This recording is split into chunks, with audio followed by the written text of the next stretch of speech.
Hello friends, welcome back to our YouTube channel Sarita's Planet. आप सबका स्वागत है हमारे इस यूट्यूब चैनल पे। आप सबको पता है अभी मैं लेसन प्लान की वीडियो शेयर कर रही हूँ आप लोगों के साथ।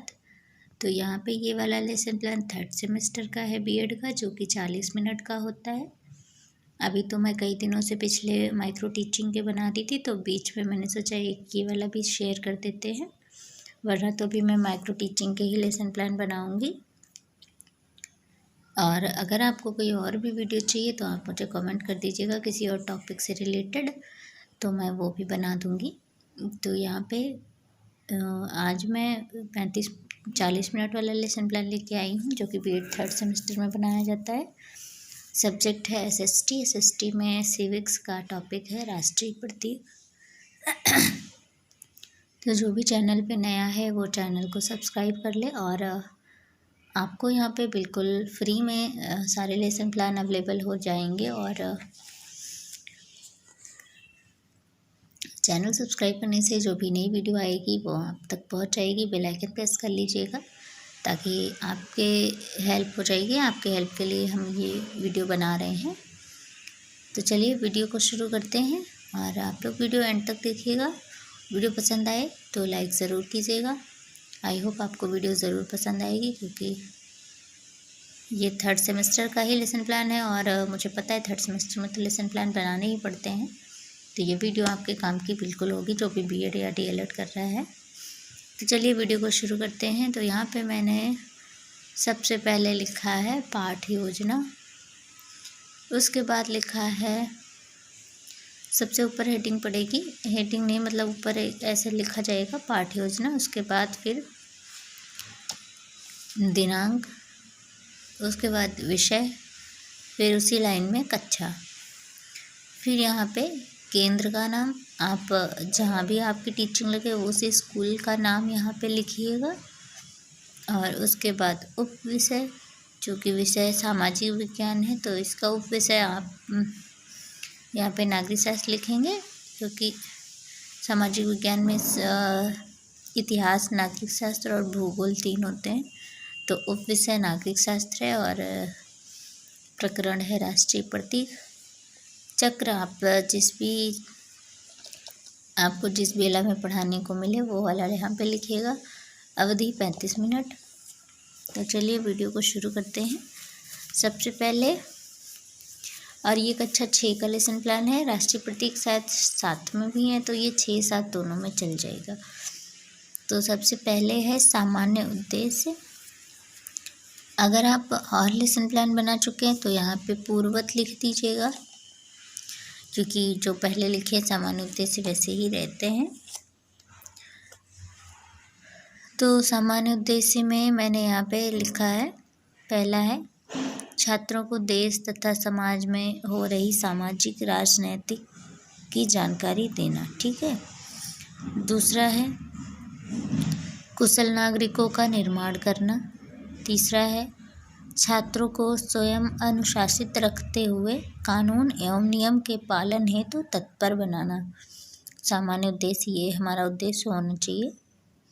और चौथा है छात्रों में देश की राजनीतिक समस्याओं पर उचित निर्णय लेने की क्षमता का विकास करना। पांचवा है छात्रों में राष्ट्रीय एवं अंतर्राष्ट्रीय दृष्टिकोण विकसित करना। तो यहाँ पे बहुत ज़्यादा नहीं लिखने, 5 पॉइंट मैक्सिमम काफ़ी हैं। उसके बाद आता है विशिष्ट उद्देश्य। विशिष्ट उद्देश्य में आएंगे शिक्षण लक्ष्य और उनकी विशिष्टताएं। तो पहला है ज्ञानात्मक। तो यहाँ पे ज्ञानात्मक उद्देश्य में 2 पॉइंट लिखेंगे। छात्र राष्ट्रीय प्रतीक के विषय में प्रत्यास्मरण कर सकेंगे। और नंबर 2, छात्र राष्ट्रीय प्रतीक के विषय में सूचनाएं प्राप्त कर सकेंगे। फिर अगला उद्देश्य है विशिष्ट उद्देश्य में अवबोधात्मक उद्देश्य। छात्र राष्ट्रीय प्रतीकों के विषय में अपनी समझ विकसित कर सकेंगे। और यहाँ पे मैंने अवबोधात्मक में एक ही पॉइंट लिखा है। और दूसरा है, क्योंकि फिर लेसन प्लान बहुत बड़ा हो जाता है। अगला है कौशलात्मक। तो यहाँ पे भी मैंने एक ही पॉइंट लिखा है। तो यहाँ पे लिखा है छात्र राष्ट्रीय प्रतीकों को चार्ट द्वारा प्रदर्शित करने का कौशल विकसित कर सकेंगे। आप उनको सिखाएंगे। तो अगला है अनुप्रयोगात्मक। छात्र राष्ट्रीय प्रतीकों के बारे में समझकर उसका अपने जीवन में प्रयोग कर सकेंगे।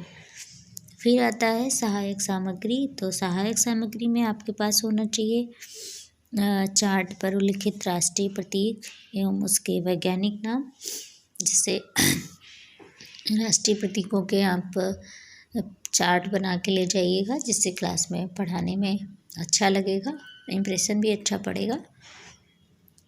टीचिंग में बताते भी हैं कि TLM का उपयोग ज़रूरी है, तो आप लोग चार्ट वगैरह बना के ले जाइएगा, जो भी आप बना पाएँ। तो सहायक सामग्री में चार्ट पर उल्लिखित राष्ट्रीय प्रतीक उनके वैज्ञानिक नाम लिखे हुए हैं। और फिर आता है पूर्व ज्ञान। पूर्व ज्ञान में क्या है कि जो हम पढ़ा रहे हैं छात्रों को उसके बारे में थोड़ी बहुत जानकारी तो होती ही है, तो यहाँ पे पूर्व ज्ञान में लिख देंगे छात्र राष्ट्रीय प्रतीक के बारे में सामान्य जानकारी रखते हैं। ठीक है। फिर अगला आता है प्रस्तावना प्रश्न। तो प्रस्तावना प्रश्न में क्या है, यहाँ पे 3 कॉलम बनेंगे, एक क्रम संख्या का, फिर छात्र अध्यापिका क्रियाएं। अगर आप छात्र अध्यापक हैं तो छात्र अध्यापक लिखिएगा, और फिर छात्र क्रियाएं। तो प्रस्तावना प्रश्न में मैक्सिमम 5 और मिनिमम 3 क्वेश्चन पूछने चाहिए, और ऐसे क्वेश्चन पूछने चाहिए जिससे हमारा टॉपिक निकल के आ जाए।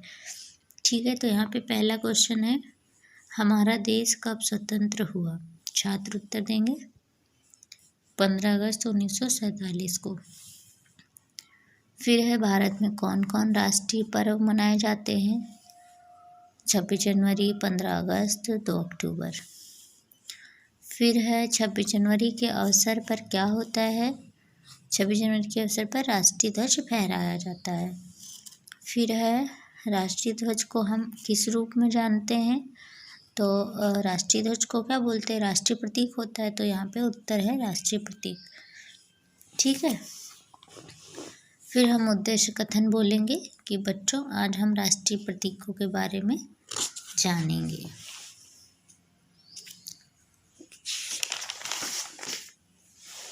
फिर आते हैं शिक्षण बिंदु। यहाँ पे मैंने एक ही शिक्षण बिंदु रखा है, वैसे तो 3 या 2 बताते हैं, तो आप इसको थोड़ा और डिस्क्राइब कर दीजिएगा अगर करें, वरना ये 40 मिनट के लिए काफ़ी है। इतना आप पढ़ाएंगे तब तक 40 मिनट हो जाएंगे, और वैसे 40 मिनट का टाइम देते भी नहीं है क्लास में। थोड़ी देर 10-15 मिनट पढ़ा के देखते हैं कि हाँ आप अच्छा कर रहे हैं, हटा देते हैं। तो फिर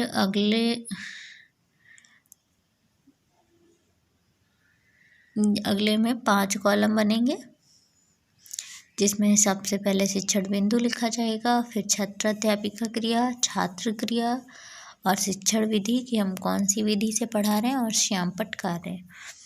तो शिक्षण बिंदु में पहला बिंदु है राष्ट्रीय ध्वज। ठीक है। तो पहले हम क्वेश्चन पूछेंगे, हमारे राष्ट्रीय ध्वज का अनुपात कितना है? छात्र उत्तर देंगे 3:2। और अगला है, हमारे राष्ट्रीय ध्वज में कितने रंग हैं? तो छात्र उत्तर देंगे कि 3। राष्ट्रीय ध्वज के बारे में आप क्या जानते हैं? तो कुछ छात्र कुछ बताएंगे, कुछ बताएंगे, तो संभावित उत्तर यहाँ पे लिख देंगे। और ये कौन सी विधि थी? प्रश्नोत्तर विधि। अब हम व्याख्या करेंगे, तो अगला क्या आ जाएगा? व्याख्यान विधि। तो शिक्षण विधि में लिख देंगे व्याख्यान विधि। श्यामपट्ट कार्य में आप इसी में से 4-5 पॉइंट जो मेन हो वो श्यामपट्ट पे लिखिएगा। श्यामपट्ट का अलग से चार्ट वो पेपर लगेगा, इतना बड़ा सा ब्लैक कलर का। श्यामपट्ट ब्लैक ही होता है, तो ब्लैक चार्ट काट के उस पर लिखा जाएगा, वो पॉइंट उस पर लिखेगा। और टीचिंग कराते टाइम आप ब्लैक बोर्ड पे इस वाले कॉलम में जो पॉइंट लिखे होंगे वो ब्लैक बोर्ड पे वहाँ पे लिखने पड़ेंगे। तो यहाँ पे स्पष्टीकरण है। स्पष्टीकरण में क्या है? अब हम छात्रों को बताएंगे राष्ट्रीय ध्वज के बारे में। भारत का राष्ट्रीय ध्वज राष्ट्रीय प्रतीक है। ध्वज में 3 रंग क्रमशः केसरिया, सफ़ेद एवं हरा है। हर रंग का अपना अलग महत्व एवं संदेश होता है। सबसे ऊपर केसरिया रंग बलिदान का प्रतीक है। बीच का सफ़ेद रंग शांति का और सबसे नीचे का हरा रंग हमारी धरती की हरियाली दर्शाता है।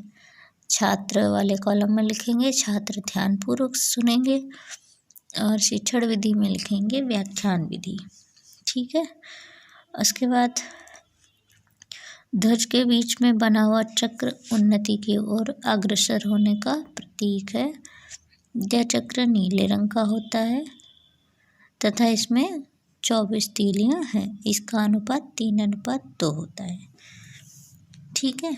इसके बाद फिर बोध प्रश्न आएंगे। अब हमने जो पढ़ाया है इससे हम स्टूडेंट से क्वेश्चन पूछेंगे।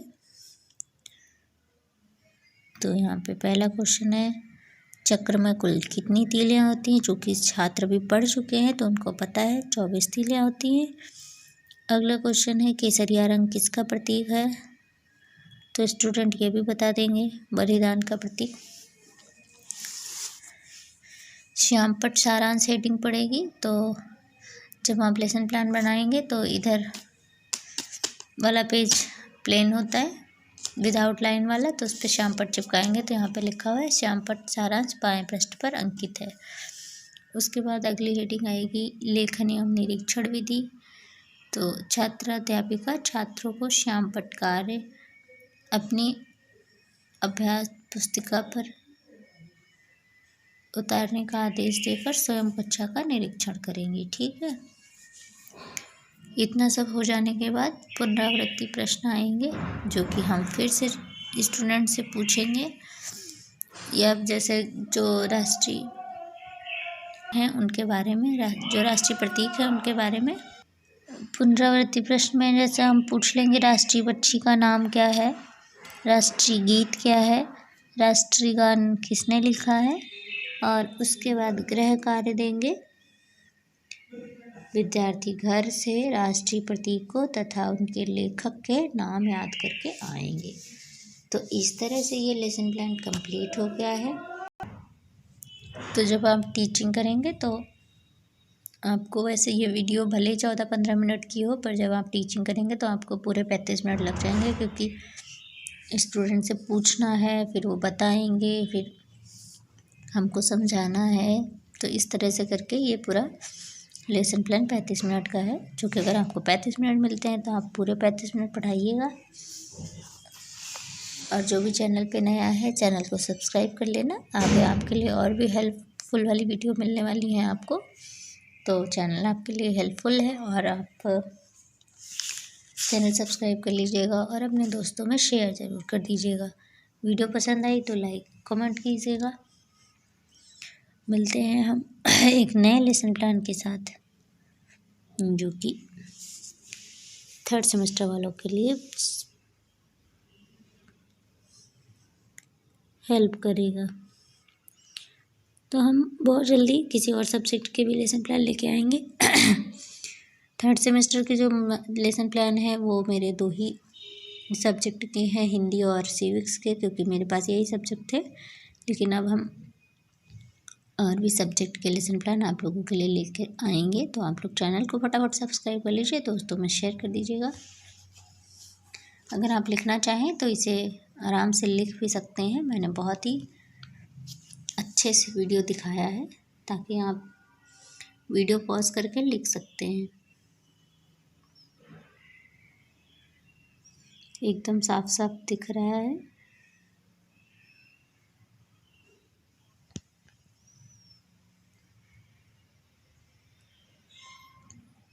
मिलते हैं नए लेसन प्लान के साथ। Bye bye.